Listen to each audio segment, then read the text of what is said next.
श्रीगौरी वक्त्रपद्मार्का श्रीविघ्नेशा गजानना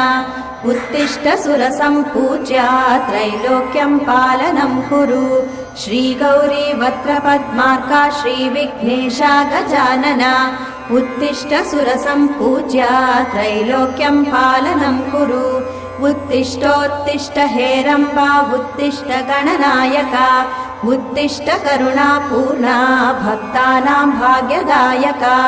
उत्तिष्ठोत्तिष्ठ हेरम्बा उत्तिष्ठ गणनायका